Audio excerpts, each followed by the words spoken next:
नमस्कार, आप देख रहे हैं हल्ला बोल। आपके साथ मैं हूं अंजना ओम कश्यप। संकट खत्म हो गया है, आज हम इसी पर हल्ला बोल करेंगे कि इसके बाद आखिर सियासत क्यों शुरू हो चुकी है।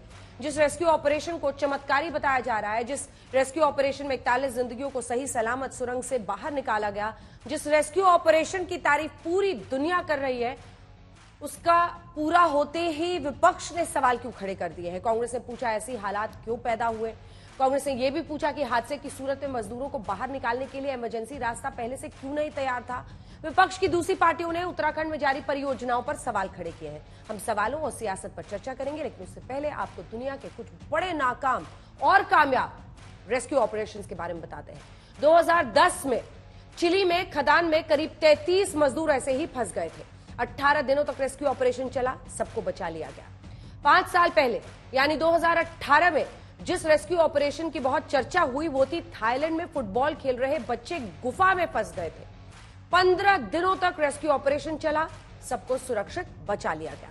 वहीं 2021 में चीन के शेंडोंग में सोने की खदान में 22 मजदूर फंसे थे। 15 दिनों तक वहां पर रेस्क्यू ऑपरेशन चला और फिर 11 लोगों की उसमें लेकिन मौत हो गई थी दुर्भाग्यपूर्ण।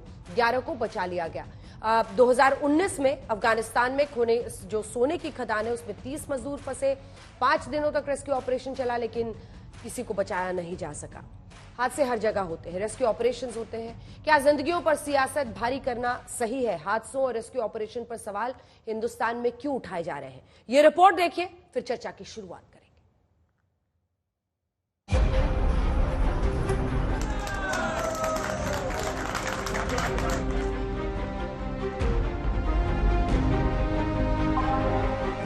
जब सुरंग से मजदूरों को निकालने का काम आखिरी दौर में चल रहा था, तब प्रधानमंत्री मोदी कैबिनेट की बैठक ले रहे थे, लेकिन उन्होंने पूरे ऑपरेशन पर अपनी नजरें गड़ा रखी थी। पीएम मोदी पूरे रेस्क्यू ऑपरेशन को लाइव देख रहे थे और पल पल की जानकारी भी ले रहे थे। कैबिनेट में उसका विषय भी आया, प्रधानमंत्री जी बहुत भावुक भी थे और एक होल ऑफ गवर्नमेंट या पूरा देश जैसे एक तरह से आप सबकी दुआएं भी साथ में थी और हर तरह के प्रयास एक एक जान बचाने के लिए किया गया। जिस दिन से मजदूरों की जिंदगी सुरंग में फंसी थी, उस दिन से प्रधानमंत्री मोदी लगातार रेस्क्यू ऑपरेशन की हर मुमकिन जानकारी ले रहे थे। प्रधानमंत्री चाहे कहीं भी हो, चाहे कितने भी व्यस्त हो, दिन में 2 बार उत्तराखंड के मुख्यमंत्री से रेस्क्यू ऑपरेशन को लेकर बात भी करते थे। प्रधानमंत्री जी चुनाव प्रचार के दौरान भी दिन में कम से कम 2 बार स्थिति को वहां के मुख्यमंत्री से जानकारी तो लेते थे। अपने पीएमओ के अधिकारी भी वहां पर थे, केंद्र सरकार के डिपार्टमेंट्स के अधिकारी थे, चाहे संसद भवन बनाया हो या काशी विश्वनाथ का मंदिर बनाया हो या कोई हमारा कर्तव्य पथ बनाया। प्रधानमंत्री मोदी जी ने हमेशा श्रमिकों के साथ मिलके न केवल चित्र खिंचवाया, कई बार तो उनके पांव तक धोने का कार्य भी किया। ये अपने आप में दिखाता है कि उनके लिए महत्व क्या है। तो दीपावली में सैनिकों से मिलने के बाद जैसे आए तो उनका 4 बजे के लगभग मुझे फोन आया, उन्होंने पूछा तो मैंने उनको बताया कि ऐसी स्थिति है, लेकिन हम लोग प्रयास कर रहे हैं कि जेसीबी और पोकलैंड से मलबा हटाएंगे। पहले दिन तो लग रहा था कि आसानी से जो है हम उनको निकाल लेंगे, लेकिन जब पोकलैंड और जेसीबी से काम करना शुरू किया तो वो बहुत जितना मलबा था उससे कई गुना मलबा ऊपर से गिरने लगा। सरकार और सरकारी एजेंसियों ने तय किया कि सुरंग में फंसी हर एक जिंदगी सुरक्षित निकालनी है और जब 17 दिनों से फंसे 41 मजदूरों को सुरंग से बाहर निकाला गया तो प्रधानमंत्री मोदी ने उन मजदूरों से फोन पर बात की। लेकिन मैं सचमुच में आपके माध्यम से वहां जितने भी हमारे श्रमिक साथी निकल करके आए हैं, सबको और उनके परिवार का पुण्य भी काम आया है, ताकि इस संकट की घड़ी से बाहर निकल करके आए हैं। आप कुछ करना चाहेंगे? जी सर, मैं कुछ कहना चाहूंगा सर। हाँ बताइए। मैं कह रहा हूँ कि सर हम लोग आज का दिन लेके सर 18 दिन तक टनल में हम लोग सर फंसा था सर, लेकिन हम लोग को एक दिन भी कुछ ऐसा एहसास नहीं हुआ कि हम लोगों को कुछ ऐसी कमजोरी हो रही है या कुछ ऐसा घबराहट हो रहा है, ऐसा कुछ नहीं हुआ, क्योंकि सर हम लोग 41 मेंबर्स थे सर। इतना और बढ़ जाना। प्रधानमंत्री मोदी का फोन पर बात करते हुए वीडियो सामने आया। सुरंग से सुरक्षित बाहर निकले मजदूरों ने बताया कि सुरंग के भीतर उनका पूरा ख्याल रखा गया, लगातार उन्हें खाना मिलता रहा।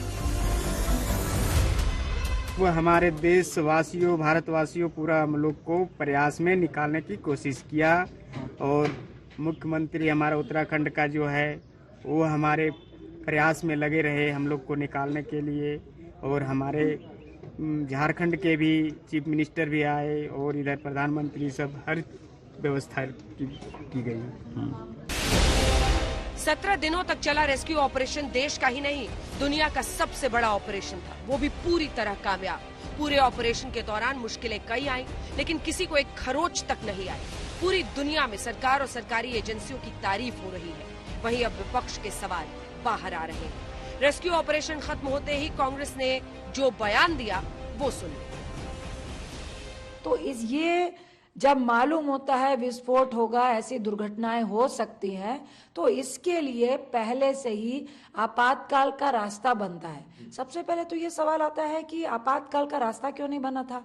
किसी भी आपदा को या किसी भी देश की ऐसी चीज को हमारे प्रधानमंत्री जी लेते हैं, वो अपने आप के अंदर उसकी कोई मिसाल नहीं है। पूरे टाइम शुरू से लेके जब तक लोग बाग निकल नहीं गए और निकलने के बाद उनसे बात करना, ये उनके एक ऐसा गुण है लीडरशिप का जो आपको अमूमन देखने को नहीं मिलेगा। रेस्क्यू ऑपरेशन के बाद विपक्ष की दूसरी पार्टियों ने भी सियासी हथियार उठा लिया।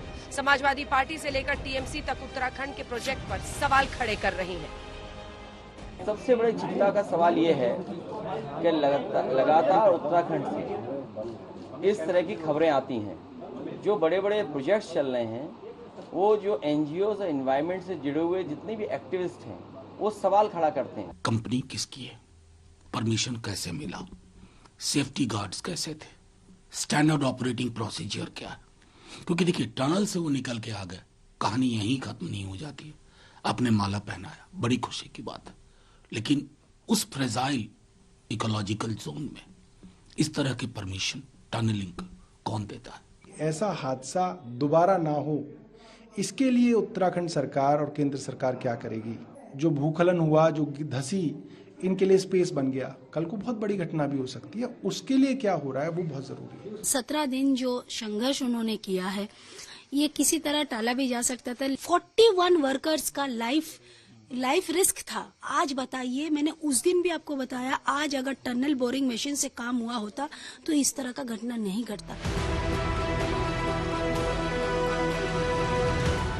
हिमालय की तलहटी में रेस्क्यू ऑपरेशन आसान नहीं था। सरकारी एजेंसियों ने मोर्चा संभाले रखा, सरकार ने नजरें टिकाई रखी। आखिरकार चमत्कार हुआ, जिंदगी दोबारा मिली। लेकिन सवाल और सियासत अब भी अनंत है। आज तक ब्यूरो। भारत माता की जय, भारत माता की जय। और पुष्कर सिंह धामी, मुख्यमंत्री, जिन्होंने लगातार इस पूरे रेस्क्यू ऑपरेशन को अपने अंतिम क्षणों तक वहीं पर रहकर अंजाम तक पहुंचाया तमाम टीम्स के साथ, वो इस वक्त हमारे साथ आज तक पर लाइव जुड़ रहे हैं। बहुत अच्छे तरीके से तमाम मजदूरों को 17 दिन बाद ही सही निकाल लिया गया। पुष्कर सिंह धामी जी, मेरा पहला सवाल आपसे यही है कि ऑपरेशन पूरा हो गया है, अगर दर्शकों को समझाना हो कि किस तरह से इसे अंजाम तक ले जाया गया, बड़ी बातें क्या बताएंगे। और सबसे बड़े हीरो, जो तमाम टीम्स लगी हुई थी, उनमें से सबसे बड़े हीरो इस पूरे ऑपरेशन के कौन रहे। अंजना जी, देखिए, मैं सबसे पहले तो जितने भी लोग इस रेस्क्यू अभियान में लगे हुए थे, सभी को मैं धन्यवाद करता हूं, क्योंकि उत्तराखंड राज्य के अंदर ये इस प्रकार की घटना हुई, इस आपदा की स्थिति बनी। 41 लोग लगातार 16 दिनों तक सुरंग के अंदर रहे। तो एक एक व्यक्ति ने, जिसने भी इस रेस्क्यू अभियान में अपना सहयोग दिया है, अपना योगदान दिया है, भारत सरकार की सभी एजेंसियां, राज्य सरकार की एजेंसियां, सभी सेना के लोग, एनडीआरएफ, एसडीआरएफ, आईटीबीपी, बीआरओ, अनेक संगठन, अनेक विशेषज्ञ जो भी इस काम को अंजाम तक पहुंचाने में अपना योगदान दे रहे थे, सबका धन्यवाद करना चाहता हूं। और इसके साथ साथ बाबा बौखनाथ की ये भूमि है, बाबा बौखनाथ को भी मैं नमन करता हूं कि उनकी कृपा से ये अभियान हमारा सफल हुआ, जो बहुत ही कठिन और बहुत चुनौतीपूर्ण अभियान था, जिसको कई बार ऐसा लग रहा था कि ये अभियान अब हमारा सफल हो जाएगा, कुछ घंटों में ही हम जो है उन तक पहुंच जाएंगे, अपने श्रमिक भाइयों को बाहर निकाल लेंगे। लेकिन वो लगातार चुनौतीपूर्ण होता रहा, एक के बाद एक के बाद एक के बाद मुश्किलें लगातार आती रही। जैसे जैसे बहुत नजदीक पहुंचते थे बड़ी मुश्किल आ जाती थी, फिर हम पीछे, ये होता था कि मंजिल पर पहुंचकर नीचे गिर जाते थे, फिर उठते थे, फिर आगे चलते थे। और इन सब में जो सबसे बड़ा हौसला देने का काम किया वो हमारे आदरणीय प्रधानमंत्री मोदी जी ने किया। वो प्रत्येक दिन इस पूरे अभियान की अपडेट लेते थे, सारी एक सूक्ष्म से सूक्ष्म छोटी सी छोटी जानकारी लेते थे, फिर अपना वहां से जो उनके अनुभव थे या जो चीजें थी वो बताते थे कैसे करना है, उनके अंदर के लोगों की कैसी स्थिति है, उनसे बात हुई कि नहीं हुई, उनका संदेश ठीक से जा रहा है, उनके परिजन आए हैं तो उनके रहने की व्यवस्था कैसे हो रही है, उनको कहाँ रुकवाया गया है, कहाँ उनके खाने की व्यवस्था करी है, कैसे लोग आए हैं, कोई और आना तो नहीं चाहते हैं। इस प्रकार की सारी सूक्ष्म और टेक्नोलॉजी में कि कौन सी मशीनें अब काम कर रही हैं, कौन से टेक्नीशियन काम कर रहे हैं, कितना पाइप चला गया, आज कितनी प्रोग्रेस हुई है, प्रत्येक दिन का मतलब उसकी जानकारी लेते थे। निश्चित रूप से उनके इस प्रकार से जानकारी लेने से हम पूरे सिस्टम के अंदर एक ऊर्जा आती थी, उत्साह आता था। उसके कारण से चुनौतीपूर्ण ये ऑपरेशन होने के बावजूद भी लगातार हम सब लोग इसमें लगे रहे, पूरी टीमें लगी रही,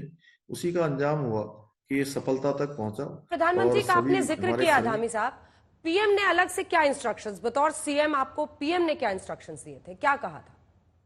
लोगों को भी हौसला देने का काम किया। पीएम ने क्या कहा? नहीं, प्रधानमंत्री जी का ये था कि किसी भी तरीके से उन सभी को सुरक्षित बाहर निकालना है, हर तरीके से, मतलब चाहे जो भी अच्छे से अच्छा तरीका हो सकता था, अच्छी से अच्छी टेक्नोलॉजी, पूरे देश दुनिया की सारी टेक्नोलॉजियां और सारे ही जो है जो इसके उपकरण थे वो सारे के सारे यहाँ पहुंच गए थे। ऑगर मशीन इंदौर से आई, हैदराबाद से आई, जो हमारा ये प्लाज्मा कटर है, प्लाज्मा कटर भी हमारा उड़ीसा से आया, और अनेकों जगह से, अलग अलग जगह से सारी जितनी भी आपदा के उपकरण हो सकते हैं, टेक्नोलॉजी हो सकती है, वो सारी उन्हीं के कारण से यहाँ पहुंची। और उन्होंने साथ में यह भी कहा कि ये जो हमारा रेस्क्यू अभियान वाला जो स्थान है जहाँ टनल के अंदर काम हो रहा है, वहां अनावश्यक रूप से ज्यादा लोगों को न ले जाया जाए, जिससे कि काम प्रभावित न हो, और टेक्नोलॉजी वाले लोगों को अपना काम पूरी तरीके से करने दिया जाए, और हौसले से जो है निश्चित रूप से मंजिल तक पहुंचेंगे। सब लोगों को शांति से काम करना चाहिए और किसी प्रकार का ध्यान इधर उधर नहीं लगाना चाहिए, एक तरफ लगाना चाहिए। थोड़ा कभी कभी रुकता भी था रेस्क्यू, तो वो स्वयं भी ऊपर से मॉनिटरिंग करते थे, और जिसकी जरूरत पड़ती थी, जहां समन्वय की कमी हो वहां पर समन्वय हो जाता था। पीएमओ भी लगातार वहां से काम कर रहा था, पीएमओ के अधिकारी भी यहाँ आए हुए थे, तो सभी लोगों की देखरेख में काम चल रहा था। जी, ये बताइए कि क्योंकि लगातार इतने दिन से आप रेस्क्यू ऑपरेशंस देख रहे थे, कोई लम्हा ऐसा आया जब ऐसा लग रहा था कि हिम्मत टूट रही है, कुछ गड़बड़ ना हो जाए, या मन में डर बहुत ज्यादा बैठ गया हो? मुश्किल वक्त सबसे ज्यादा अगर इस पूरे रेस्क्यू ऑपरेशन में देखें तो वो कौन सा बताएंगे आप? नहीं, बहुत बार अंजना जी, बहुत बार ऐसा हुआ कि जब हमको लगा कि हम बहुत आसानी से कर लेंगे। मैं आपको बताऊं कि पहले दिन जब ये घटना हुई 12 तारीख को, जब सूचना मिली, तो हमको लगा कि चूंकि यहाँ आपदाओं का सामना हमको हर साल करना पड़ता है, तो ये पोकलैंड और जेसीबी से सारा मलबा साफ हो जाएगा। लेकिन वो मलबा जब साफ करने लगे तो और ज्यादा मलबा गिरने लगा, खतरा होने लगा, वो काम रोकना पड़ा। वो भी एक हमारे लिए सेटबैक था। उसके बाद पाइप डालने का काम हम सोच रहे थे वो आसानी से हो जाएगा, आगे हॉट रॉक मिल गई, पाइप आगे नहीं बढ़ा। फिर ऑगर मशीन लाए और ऑगर मशीन भी जाकर 21 मीटर पर फंस गई। और ऑगर मशीन फंसी ही नहीं, बल्कि ऑगर मशीन पूरी तरह से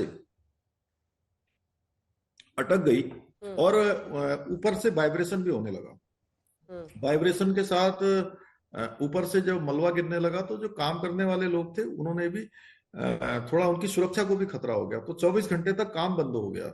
वो हमारे लिए बहुत कठिन समय था कि उस समय में हम और ऑप्शन पर भी विचार कर रहे थे, लेकिन सबसे आसान रास्ता हमारा यही पाइप डालकर उनको बाहर निकालने का था। फिर भगवान की कृपा से फिर काम आगे बढ़ा, 34-35 मीटर पर फिर जाके हॉट रॉक आ गई। फिर उसके बाद जो है फिर वही काम किया गया, उसको बाहर निकाला गया, फिर आगे बढ़ाया गया। फिर 48 मीटर पर तो मशीन पूरी तरह से क्षतिग्रस्त हो गई। जब बिल्कुल मंजिल के पास पहुंच गए थे, फिर पूरी मशीन को बाहर निकालना, एक एक मीटर करके काटना, उसके फैंस को काटना, आप समझिए कि पाइप के अंदर जाकर गैस बिल्ड कटर से उसको काटना कितना कठिन कार्य है। लेकिन उस काम को किया गया, फिर पूरी मशीन निकली, 3-4 दिन का समय लगा, फिर दोबारा से आगे मैनुअल जो है उसको पुशिंग का काम शुरू हुआ, और आगे जो भी कठिनाई आ रही थी या गर्डर आ रहे थे उसको हाथ से जाकर वहां पर काटा जा रहा था, काट के उसको निकाला जा रहा था। पाइप पूरी तरह से आगे की हार्ड रॉक में और उसमें टकराने के कारण से वह भी क्षतिग्रस्त हो गया था, उसको भी 2 मीटर पाइप को काटा गया। अंततः 55 मीटर तक जब पहुंचा तो उम्मीद बच गई थी, लेकिन बाहर थोड़ा ज्यादा जल्दी हल्ला हो गया, ज्यादा लोगों ने प्रचारित कर दिया कि ब्रेक थ्रू हो गया है, लेकिन ब्रेक थ्रू जाकर हमारा लगभग 7:30 पौने 8 पर हुआ है जी। और उसके बाद से ही रेस्क्यू हुआ और एक एक करके मजदूर आने लगे, आधे घंटे के अंदर सब कुछ हो गया, पूरा देश इंतजार कर रहा था। एक सवाल मैं उन लोगों के बिहाफ पे आपसे पूछना चाहती हूँ, बहुत सारे स्थानीय लोग हैं मुख्यमंत्री जी जो ये मानते हैं कि भौकनाथ देवता का जो वहां पर मंदिर टूटा उसकी वजह से इस तरह का हादसा हुआ है, आप इस पर क्या कहेंगे? स्थानीय लोग ऐसा मानते हैं। नहीं, भौकनाथ भगवान की बड़ी कृपा है, भौकनाथ देवता की बहुत कृपा है, और हमने वहां पर निर्णय किया है कि उनका मंदिर बनाया जाएगा और बड़ा भव्य मंदिर बनेगा। उन्हीं की कृपा से ये हमारा पूरा ऑपरेशन सफल हुआ है, जो बहुत कठिन था और बहुत ही चुनौतीपूर्ण था। एक सवाल विपक्ष का, और विपक्ष ये पूछ रहा है कि पहले से ही कोई दूसरा सेफ्टी वाला रास्ता श्रमवीरों के लिए क्यों नहीं बनाया गया था। वो ये भी पूछ रहे हैं कि ऐसी परियोजना, चाहे एसपी हो, टीएमसी हो, ये कह रहे हैं कि ऐसी परियोजना ही वहां पर नहीं होनी चाहिए, आप ये प्रोजेक्ट ही बंद होना चाहिए, ये इकोलॉजी के साथ खिलवाड़ है। इस पर क्या कहें? देखिए, चूंकि विपक्ष हमेशा से जो अच्छे काम आदरणीय प्रधानमंत्री मोदी जी के नेतृत्व में देश के अंदर हुए हैं, उन सब पर लगातार सवाल खड़े करते रहा है और उन सवालों का कोई अंत भी नहीं है। लेकिन 4 धाम ऑल वेदर सड़कें बनने से यहाँ पर जो सुविधाएं बढ़ी हैं, उसके कारण से कभी यहाँ पर 5 लाख लोग पूरे साल भर आते थे, आज हमारे यहाँ 56 लाख लोग आ गए हैं 4 धाम यात्रा में। लोगों की सुविधाएं बढ़ी हैं और पहाड़ के अंदर भौगोलिक परिस्थितियां कठिन हैं। इसी टनल के बन जाने से बड़कोट से चिलक्यारा की जो दूरी है वो 25 किलोमीटर कम हो जाएगी। तो कहीं ना कहीं इससे बहुत तेजी से हमारे राज्य के अंदर विकास आगे बढ़ा है, आर्थिकी बढ़ी है, लोगों का व्यापार बढ़ा है, हमारा पर्यटन बढ़ा है। तो हमको विकास भी चाहिए, लेकिन हाँ, ये जरूर है कि सुरक्षा के मानकों को हम जरूर ध्यान में रखेंगे। वैसे भारत सरकार ने सभी टनल जो प्रोजेक्ट हैं उनकी सेफ्टी ऑडिट के आदेश कर दिए हैं, और हमने भी राज्य के अंदर जितने भी हमारे यहाँ और भी टनल्स के काम चल रहे हैं उन सब की समीक्षा हम राज्य के स्तर पर भी करेंगे, जिससे कि भविष्य में इस प्रकार की घटनाएं न हो। पुष्कर सिंह धामी जी, मुख्यमंत्री उत्तराखंड, हमारे साथ आज तक पर जुड़ने के लिए, तमाम सवालों के जवाब देने के लिए आपका बहुत बहुत धन्यवाद। बहुत धन्यवाद। आइए अब आपको सीधे लिए चलते हैं उन हीरोज के पास जिन्होंने हमारे 41 श्रमवीरों की जान बचाई है। 2 बेहद खास मेहमान मेरे साथ आज तक पर जुड़ रहे हैं। मुन्ना कुरैशी जो कि रैट माइनर हैं, वकील हसन साहब हमारे साथ जुड़ रहे हैं, रैट माइनर्स के वो सुपरवाइजर हैं पूरी टीम के। पहले मुन्ना कुरैशी जी आपसे बात करते हैं। आप लोग रियल हीरोज जिसे कहते हैं देश के लिए, क्योंकि आप लोगों की ही मेहनत की वजह से आखिरकार एक दिन के अंदर खुशखबरी आ गई और उसके बाद से हमारे तमाम श्रमवीर जो मजदूर भाई हैं वो बाहर आ गए। कैसे आप लोगों को जानकारी मिली, इस मिशन के बारे में क्या बताएंगे, क्या मुश्किलें आई, पूरा आप लोगों ने जो ये अंजाम दिया है, अपना काम किया है, उसके बारे में मुन्ना जी बताएं।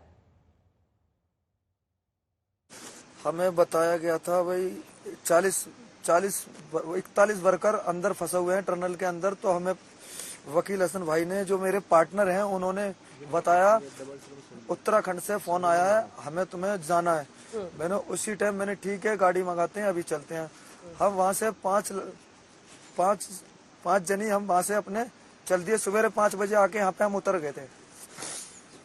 आने के बाद हमने रुके यहाँ पे, हम अंदर गए सुबह 5 बजे, देखा जाके तो ओगर बंद था। बाद में इन्होंने दिन में ओगर डाला उसके अंदर, उसे इस्तेमाल करा। हमने इन्हें जब पाइप के अंदर गए थे तो हमने इनसे कहा ये सरियों में फंस जाएगा ओगर, और वो वैसे ही हुआ, वो फंस गया। बाद में फंसने के बाद इन्होंने कहा हमसे, हम निकालते हैं उसे। तो भाई एक कटिंग करी, उसकी जो हेयर होती है उनकी कटिंग कर करके उन्हें निकाला गया। उसमें 3 दिन लगे, 72 घंटे लगे उसमें निकलने में।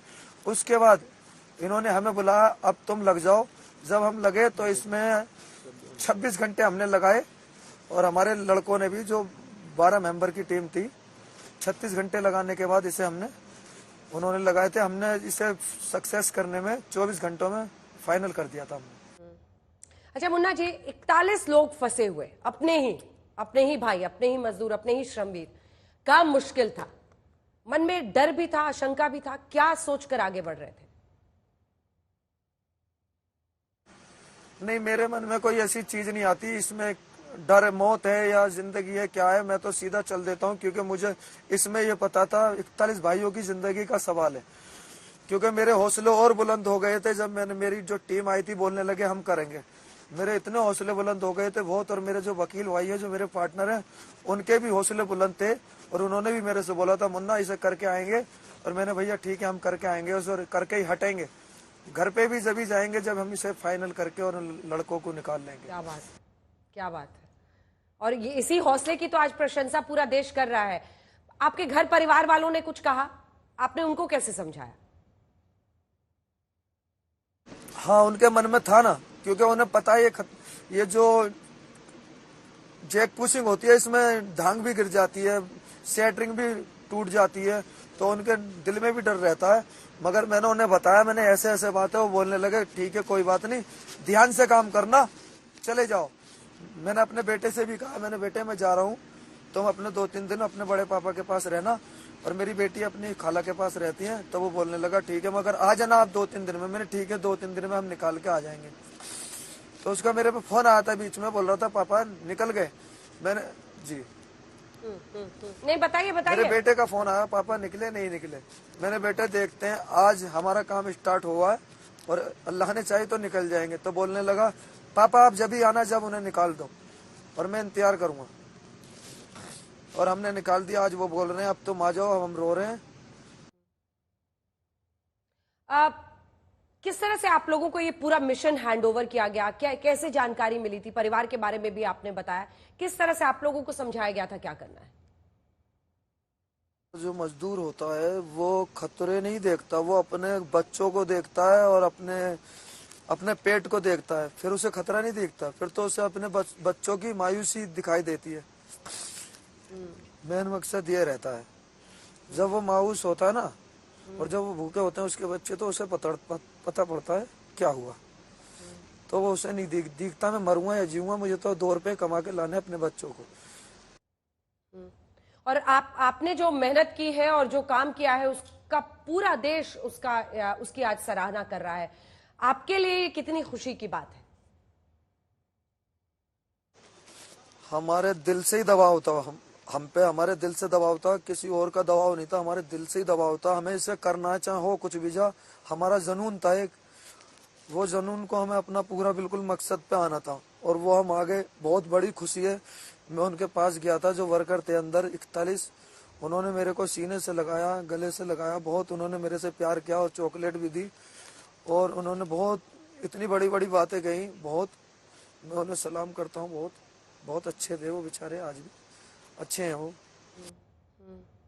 मिले आप उन लोगों से अंदर जाने के बाद, और क्या कुछ वहां पर बात हुई बताएं, क्योंकि आपके काम की वजह से न जाने कितने लोगों में नए सिरे से हौसला आया है। मुश्किल घड़ी में आप ही ने बचाया जहां पर तमाम मशीनें फेल हो गई।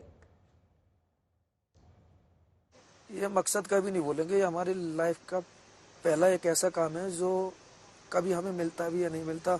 और मैं चाहता हूँ आगे से कभी ऐसा काम ना मिले, क्योंकि किसी की जिंदगी जाए जिस जगह ये है, कोई ना ऐसी जगह अटके। अब कितनी खुशी हो रही है आपको? नहीं, मेरे काम में क्या परेशानी, हमने तो जो करना था वो कर गए। अब हमें क्या दिक्कत है? हमें तो बहुत खुशी है। मुझे इतनी खुशी है, मेरी इस उम्र में कभी मैंने इतना नहीं खुश हुआ हूँ जो आज मुझे खुशी है। मैं रोता नहीं हूँ, मैं कभी रोता ही नहीं, मगर इस खुशी ने मुझे रुला भी दिया। 3 बार रोया, मैं कभी नहीं रोता, मुझे इतनी खुशी है। आपकी भावनाओं की हम कद्र करते हैं। आप कह रहे हैं कि आप भी 3 बार भावुक हुए, ऐसे ही सरकार भी लगी हुई थी, मुख्यमंत्री से लेकर प्रधानमंत्री। आप कह रहे हैं कि हम श्रमवीरों के लिए, मजदूरों के लिए अपनी जिंदगी, अपने बच्चों को पालना ही सबसे बड़ी चुनौती रहती है। आज आपकी बात भी होनी चाहिए। मैं ये चीज उन्हें दिखाना नहीं चाहता, नहीं, क्योंकि हर माँ बाप चाहते हैं बेटा इंजीनियर बने, पढ़े लिखे। माफी चाहता हूँ आपसे।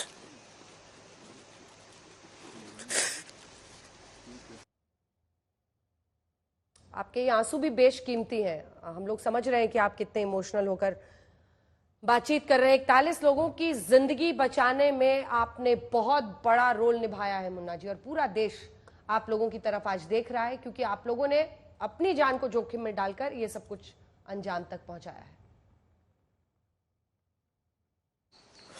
मैं एक ही बात कहूँगा बेटे, कहीं ऐसा मौका आए तो वहां जाना, नहीं तो और कोई काम का भी करना मत, क्योंकि किसी की जिंदगी बचाना बहुत बड़ा पुण्य होता है। क्योंकि एक आदमी के 40 आदमी के चक्कर में एक आदमी चले जाए तो दिक्कत नहीं होती, क्योंकि 40 आदमी के पीछे बहुत लोग होते हैं, 41 आदमी के पीछे बहुत लोग होते हैं, उनकी माँ भी, भाई भी, बहन भी, बच्चे। एक आदमी के पीछे कोई नहीं होता है, वो बच्चे होते हैं, वो पल जाते हैं। जैसे मैं पला इस दुनिया में। सर मैं माफी चाहता हूँ। मुन्ना जी अपने आप को संभालिए, और चूंकि हम लोगों ने इसको रिकॉर्ड भी थोड़ा पहले किया था, तो बीच बीच में आप देख रहे हैं कि वो आपको सामान्य दिख रहे हैं, लेकिन बीच में उनकी भावनाएं बहुत ज्यादा, आंसू उनकी आंखों से आपने देखे। मुन्ना जी, आप लोगों ने जो हिम्मत दिखाई है, आपने जिस तरह से इस काम को अंजाम पर दिया है, आप इमोशनल हो रहे हैं, हम उस भावना को भी समझते हैं, क्योंकि हर ऐसा श्रमवीर जब अपने ही भाई को फंसा हुआ देख रहा था तो उसकी भी भावनाएं ऐसी थी कि हम किसी तरह से उसे बचा लें, और मतलब शब्दों में आप लोगों के काम को आज बता पाना मुश्किल है हमारे लिए। हमारे साथ आप जिन पार्टनर का बार बार जिक्र करें, वकील हसन, वो भी जुड़ गए हैं।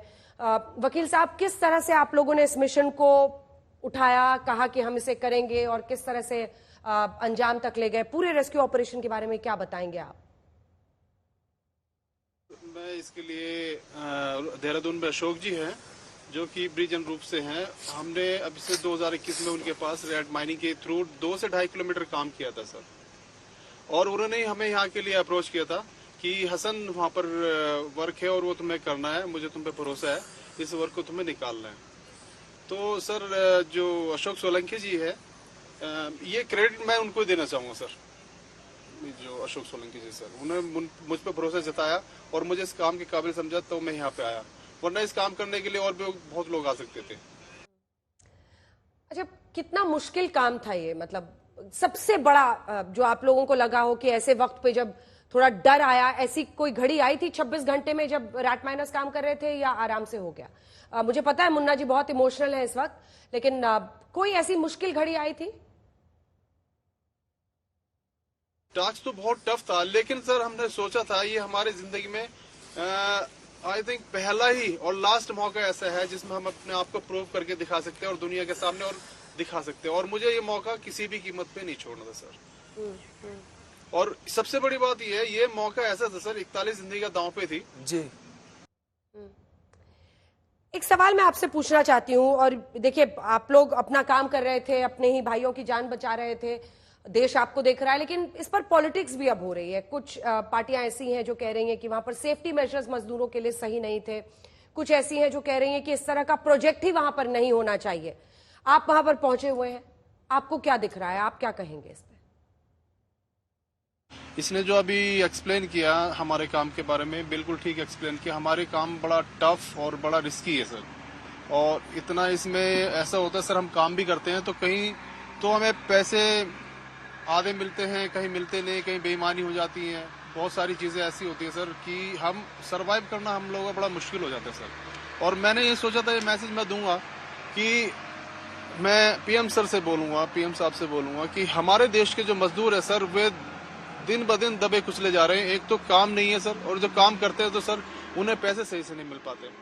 तो सब लोग कर रहे हैं सर, लेकिन सबके लिए आप सोचिए, आप इतना कर रहे हैं देश के लिए, देश इतनी तेजी से आगे जा रहा है कि कभी नहीं है सर, बट थोड़ा आप मजदूर के लिए भी सोचेंगे तो बहुत अच्छा होगा सर, क्योंकि जब मजदूर के पेट में आग लगती है ना सर, वो जिंदगी और मौत नहीं देखता। धन्यवाद आपका हमसे बातचीत करने के लिए वकील हसन साहब, और तमाम मजदूरों की जो मुश्किलें हैं उसका भी आपने जिक्र किया है, और उम्मीद यही करेंगे कि सरकारें उसे सुनेंगी और कुछ ना कुछ उसका हल निकलेगा तमाम श्रमवीरों के लिए।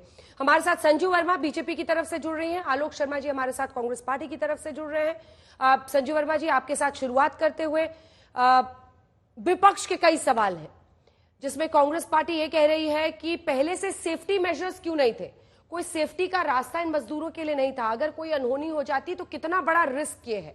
वहीं पर समाजवादी पार्टी हो, टीएमसी हो, वो लोग कह रहे हैं कि ऐसी परियोजनाएं उत्तराखंड में नहीं होनी चाहिए, ये प्रकृति के साथ खिलवाड़ है। अंजना जी, पहले तो आपके शो पर बुलाने के लिए आपका धन्यवाद। थैंक यू अंजना जी। आपकी वर्कर्स की इंटरव्यू में देख रही थी गौर से, और पुष्कर धामी जी की भी इंटरव्यू देख रही थी, बहुत कुछ सीखने को मिला। आपने कड़े से कड़े सवाल तक पूछे और धामी जी ने बेझिझक जवाब दिए। एक कहावत है, आदत से मजबूर हर शख्स है यहाँ, आदत से मजबूर हर शख्स है यहाँ, कभी सच्चा कभी झूठा कभी फरेबी है यहाँ, कभी सच्चा कभी झूठा तो कभी फरेबी है यहाँ। मैंने ये पंक्तियां क्यों बोली, क्योंकि कांग्रेस आदत से मजबूर है। कुछ साल पहले अरुण जेटली जी, हमारे दिवंगत नेता, उन्होंने कहा था Rahul Gandhi is a compulsive contrarian, और कुछ साल पहले आदरणीय प्रधानमंत्री जी नरेंद्र मोदी जी ने कहा था एक खान मार्केट गैंग है जो पेरिनियल पेसिमिस्ट हैं। ये हमेशा ये जो पानी का ग्लास है इसको हमेशा ये लोग हाफ एम्प्टी देखते हैं, कभी हाफ फुल तो देखते ही नहीं। खैर, मुद्दे की बात यह है कि कई बार एहतियात बरतने के बावजूद, सारे प्रावधानों का सही तरीके से इंतजाम करने के बावजूद घटनास्थल क्षतिग्रस्त हो जाता है। उस वक्त जो शीर्ष नेतृत्व है उसके लिए सबसे बड़ा सवाल यह होता है कि राजनीति तो अपनी जगह होती रहेगी, पॉलिटिकल आइडियोलॉजी को पछाड़ते हुए, राजनीति को पछाड़ते हुए, मानवता को आगे रखते हुए क्राइसिस मैनेजमेंट, संकट में जो हमारे लोग ग्रस्त हैं उनको अभी संकट से कैसे, आपदा से कैसे निकाला जाए। तो सबसे पहले तो कांग्रेस की जो हिपोक्रेसी, दोगलापन और दोहरापन है, मैं आज बड़ी जल्दी आंकड़ों के साथ आपके शो में आपके दर्शकों के समक्ष रखना चाहती हूं। राहुल गांधी, इनके जितने भी नेता जो आकर टीवी डिबेट पर गाली गलौज करते हैं, इनको मैं ये पूछना चाहती हूं, आज 41 हमारे श्रमिक सेफ एंड साउंड सुरक्षा सहित बाहर निकल आए सिलकियारा सुरंग से। आप वो दिन भूल गए दिसंबर 2 और दिसंबर 3, 1984 भोपाल गैस लीक के बाद। कहते हैं ऑफिशियल आंकड़ा तो 20,000 है, बट 6 लाख से ज्यादा लोगों की मौत हो गई या उनके परिवार तहस नहस हो गए।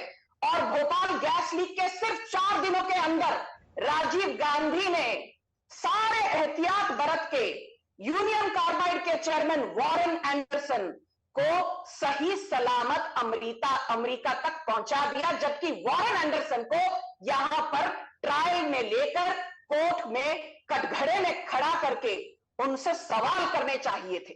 यह है कांग्रेस की राजनीति। बात मैं 1984 की करते ही नहीं है अंजना जी, हाल ही में अगस्त 2023 और सितंबर 2023 आंकड़े कहते हैं कि हिमाचल प्रदेश में मूसलाधार बारिश हुई, टॉरेंशियल रेन्स, लैंडस्लाइड्स के बाद 74 लोगों की मौत हुई। 74 लोगों की मौत हुई, जिससे 18 लोग तो मलबे के नीचे दबकर मर गए। राहुल गांधी के मुंह में फेविकॉल जम गया।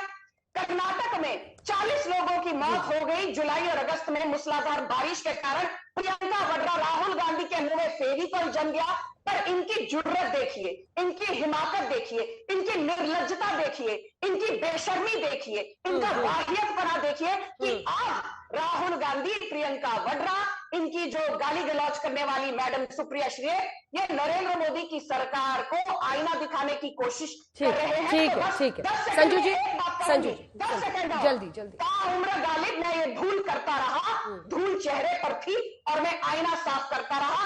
कांग्रेस के मित्रों, पहले अपने चेहरे से धूल साफ करिए और मोदी सरकार के ऊपर तंज कसने के बाद तो आपको क्या आपकी क्रेडिबिलिटी रहेगी वो तो देखेंगे 2024 में। पहले अपने गिरेबान में झांकिए और 1984 में वॉरेन एंडरसन को आपने क्यों, ठीक है, अब आप रिपीट कर रहे हैं संजू जी, ये बताइए। संजू जी अब आप रिपीट कर रहे हैं, जवाब दीजिए आलोक जी। वो आपको आईना दिखा रही हैं, वो कह रही हैं कि कांग्रेस की सरकारों ने ऐसी आपदाओं के वक्त पर मुजरिमों का साथ दिया था, इसलिए आज जो आप सवाल खड़े कर रहे हैं वो बेमानी है। आलोक जी देखिए, मुझे लगता है कि अभी के वक्तव्य से पूरे आज तक के दर्शक समझ गए होंगे कि भाजपा की क्या सोच है। मैं समझता हूं कि जो यूनियन कार्बाइड कंपनी थी और तमाम जो कंपनियां उस समय पर भोपाल गैस कांड में भी रही, उनके वकील चेक कर लीजिएगा, अरुण जेटली जी तो नहीं थे उनको बचाने वाले। खैर, आज का वो विषय नहीं है। सबसे पहले तो उन सभी लोगों को सर झुकाकर नमन करती है कांग्रेस पार्टी, जिन्होंने इस पूरे ऑपरेशन में अपनी मदद की और पूरी तरह से अपनी जान पर खेलकर इन 41 लोगों को बचाया। लेकिन अब मैं पूछना चाहता हूं, 1 साल पहले मोरबी की घटना इसी तरह की हुई थी और बीजेपी से जुड़े हुए लोग थे। अंजना जी, हमने और आपने भी सवाल उठाए थे। आज अनऑफिशियल सूत्रों से पता चला कि सब के सब पूरी तरह से वहां से बरी तो नहीं हुए हैं, लेकिन जेल से बाहर आ चुके हैं। पुलवामा का 5 साल होने को आ गए, 2 महीने बाद 5 साल हो जाएंगे। आज तक ये नहीं पता चला है कि उसमें कौन जिम्मेवार था, क्या किसी अधिकारी की गलती थी कि नहीं थी। कानपुर में रेल हादसा 2016 में हुआ, कितने लोग, दर्जनों लोग मरे। एनआई ने जांच की, 1 साल बाद जांच बंद हो गई। 2 साल पहले अभी उड़ीसा में एक बहुत बड़ा रेल हादसा हुआ, उसकी जांच में कौन सी जांच कहां तक पहुंची पूरा देश जाने, किस क्लर्क के ऊपर आकर तलवार लटका दी। विपक्ष का काम होता है कि वो अगर कहीं पर कोई सवाल है तो उसको उठाए। पहले सवाल मेरा, 1 मिनट, पहला सवाल, नवयुगा कंपनी की क्या हिस्ट्री है? क्या बीजेपी से जुड़े हुए किसी आदमी की कंपनी है ये? पूरा मीडिया इस कंपनी का नाम लेने से क्यों डर रहा है? क्या फिजिबिलिटी, टेक्निकल फिजिबिलिटी रिपोर्ट जो थी इस टनल की, क्या वो पूरी तरह से डिनाई की गई थी किसी एक्सपर्ट के द्वारा? क्या तमाम लोगों ने, जोग्राफर्स, एनवायरमेंटलिस्ट ने इस प्रोजेक्ट का विरोध किया था कि नहीं किया था? क्या जो टनल बन रही थी उसका बाईपास टनल था कि नहीं था? क्या सेफ एग्जिट प्लान कोई था कि नहीं था? इसी तरह की एक घटना टनल वाली ही आज से लगभग 2 साल पहले हुई थी। आपको याद होगा, यहीं उत्तराखंड में अंजना जी, फ्लावर वैली के नीचे सैलाब आया था पानी का, वो एक्सीडेंट था, लेकिन उसमें भी तमाम मजदूरों की डेथ हुई थी, मृत्यु हुई थी। क्या उसके लिए कोई आज तक जिम्मेवार मिला? मुझे नहीं लगता कि मिला। लेकिन दुर्भाग्य है, 1984 में ऐसा हुआ था, 85 में ऐसा हुआ था। मैं केवल ये पूछना चाहता हूं कि क्या लैंडस्लाइड अगर हिमाचल में होता है या एक बस अगर खाई में गिर जाती है और उसमें 30-32 लोग मर जाते हैं, क्या उसकी तुलना इस एक्सीडेंट से की जा सकती है? लेकिन बीजेपी का अहंकार सर चढ़कर बोल रहा है। एक सेकंड, वकील हसन साहब, मुझे पता चल रहा है कि एक सवाल उनसे बाकी है। वकील हसन जी, ये सवाल मैंने आपसे भी पूछा था, आप सुपरवाइजर हैं। वकील हसन साहब, आपने सुना विपक्ष सवाल खड़े कर रहा है इस परियोजना पर भी कि इसको क्या परमिशन मिला था, नहीं मिला था, ये वहां पर उत्तराखंड में पहाड़ों पर नहीं होना चाहिए। आप लोग क्या सोचते हैं इस पर? आप वहां पर पहुंचे हुए हैं। एक्चुअली मैम, ये प्रोजेक्ट नहीं होगा तो देश आगे बढ़ ही नहीं पाएगा। हम फिर वही वाला कि पीछे वाले युग में कब तक खड़े रहेंगे। तो ये तो जरूर होना चाहिए, चाहे इसको कांग्रेस करे, चाहे कोई बीजेपी करे, कोई भी करे मैम, ये प्रोजेक्ट तो चलते रहना चाहिए, क्योंकि देश तभी बढ़ेगा जब ये प्रोजेक्ट बढ़ेंगे मैम। और ये कोई बात नहीं है कि ये प्रोजेक्ट होने ही नहीं चाहिए मैम, क्योंकि यहाँ जो पहाड़ पे लोग रह रहे हैं, इनकी मतलब आने जाने की व्यवस्था, बहुत सारी चीजें, बहुत सारी चीजों को परेशानी का सामना करना पड़ता मैम। और यहाँ भी इंसान ही बसते हैं मैम, उनको भी देखना है। धन्यवाद आपका। आलोक जी, एक छोटा सा रिस्पॉन्स इस पे। आप देख रहे हैं वही श्रमवीर जिनकी हम सब इतनी चर्चा कर रहे हैं, वो खुद कह रहे हैं कि होना चाहिए, वरना देश किस सदी में रहेगा। आ रही हूँ संजू जी, आ रही हूँ, बस वो 2 लाइन का जवाब है। क्या ये प्रोजेक्ट नहीं थे तब देश नहीं चल रहा था? पहली चीज मैं केवल ये कहना चाहता हूं, हमने प्रोजेक्ट का पूरी तरह से, किसी ने भी नहीं कहा कि प्रोजेक्ट बंद कर दीजिए।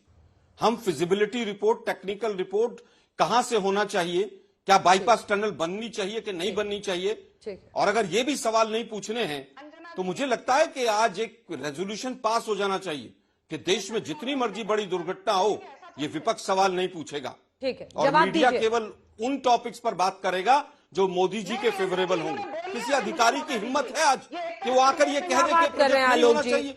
आलोक जी, हमने अगले आपसे 5 इसीलिए मिनट तो में सवाल सस्पेंड किया। हो जाएगा वो अधिकारी। आपसे आप ही से तो बात की 5 ना मिनट आलोक के जी, अंदर और वो इसी पर तो अधिकारी डिबेट सस्पेंड कर हो रहे हैं। जाएगा। ठीक है, ठीक है। आप संजू जी जवाब मैं फिर दीजिए। कहूंगा, वो कह रहे हैं अंजना कि जी, प्रोजेक्ट अंजना या जी, परियोजना को रोकने की बात बहुत- विपक्ष नहीं कर रहा है। मौसमी दोनों जी की बहुत आवाज नीचे कीजिए खुशकिस्मत- प्लीज। एक तो ना चिल्ला चिल्ली करनी हो तो कहीं और जाना पड़ेगा।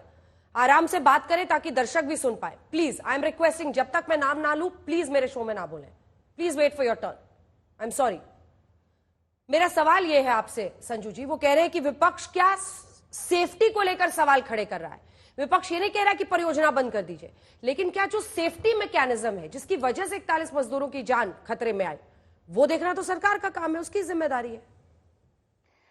अंजना जी, मैं अभी सवाल को सीधा सीधा जवाब दूंगी without beating around the bush. Spade को स्पेड कहना ये मेरी पुरानी फितरत है। यहाँ मोरबी ब्रिज का जिक्र हुआ, मुझे ताज्जुब होता है कि मोरबी ब्रिज का तो जिक्र हुआ, पर आज कांग्रेस बिहार में जेडीयू, आरजेडी और लेफ्ट के साथ सत्ता में है। हाल ही में जून 2023 में भागलपुर जिले में सुल्तानगंज में जो ब्रिज बना हुआ है गंगा के ऊपर, सुल्तानगंज ब्रिज तहस नहस हो गया। कांग्रेस के राहुल गांधी के मुंह में फेविकॉल जमा हुआ है। दिसंबर 2022 में वही बिहार में राहुल ब्रिज गांधी से आप जो लोग है इतना डरते क्यों हैं? खगड़िया में, प्लीज अंजना जी, ठीक है, बीच में नहीं, बीच में नहीं। आलोक जी, आलोक जी बीच में नहीं। आलोक जी आपको मौका मिलेगा, बीच में नहीं, बीच में नहीं प्लीज। आलोक जी ये गलत है। नहीं अंजना जी, गलत नहीं, अभी मुझे बोलने का मौका दीजिए अंजना नहीं नहीं, जी। वो एग्जाम्पल कैसे, वो गैर बीजेपी शासित राज्यों की बात कर रही है। ये एक वाजिब दलील है, सुन लीजिए। उस पुल के मंत्री ठीक है, आपका मौका आएगा तब बोलिएगा। मौका आएगा, बोलने का मौका दीजिए। मौका आएगा तब बोलिएगा। आलोक जी प्लीज रुक जाइए। ठीक है संजू जी बात पूरी कीजिए। थैंक यू अंजना जी। तो मैं याद दिला दूं, मोरबी ब्रिज के बारे में जब आप जिक्र करते हैं, सुल्तानगंज बिहार में, भागलपुर जिले में सुल्तानगंज ब्रिज गिर जाता है, टूट जाता है, उसके बाद राहुल गांधी और प्रियंका वाड्रा के मुंह में दही जम जाता है। ठीक है अंजना जी, ये गलत है क्योंकि आपने इनको बहुत लंबा आलोक जी, आई एम सॉरी, मुझे फिर आवाज नीचे करने का कॉल लेना होगा। आलोक जी आई एम सॉरी, ना मैं शाउटिंग मैच नहीं होने दूंगी। आप अपनी बात पूरी करें संजू जी, आराम से। Thank you. फिर दिसंबर 2022 में भी कांग्रेस तो जेडीयू के साथ सत्ता में है बिहार में, खगड़िया जिले में ब्रिज कोलैप्स हो जाता है। ठीक है, कांग्रेस के मुंह में फेविकॉल जम जाता है। नहीं अंजना जी, अभी रुकिए, टाइम खत्म हो चुका है, टाइम कम है, टाइम कम है। आलोक जी सिर्फ 2 लाइन, टाइम कम है। आई एम सॉरी आलोक जी। गैर बीजेपी शासित राज्यों में भी इस तरह की आपदाएं होती लगता है कि तो ब्रिजों फिर की सब राजनीति परियोजनाएं बंद हो करना जाती। मोदी जी ने शुरू किया था। हाँ। दीदी ओ दीदी, 10 से 20 प्रोजेक्ट तो गुजरात में गिर गए हैं, 10 से 20 पुल। कोई पूछने वाला है? हम पूछेंगे। अगर हमारे 41 मजदूर कहीं पर फंसेंगे और मोदी जी की नजदीकी कंपनियां, बीजेपी की नजदीकी लोगों की कंपनियां उसमें इन्वॉल्व होंगी, तो हम सवाल पूछेंगे कि सेफ्टी क्यों नहीं रखी गई। और विपक्ष को सवाल पूछने भी चाहिए, वाजिब सवाल अगर हो तो। बहरहाल देश में 41 मजदूरों की रिहाई के बाद जिस तरह से उनको बचाया गया है उस पर आप चर्चा आज देख रहे थे हल्ला बोल में।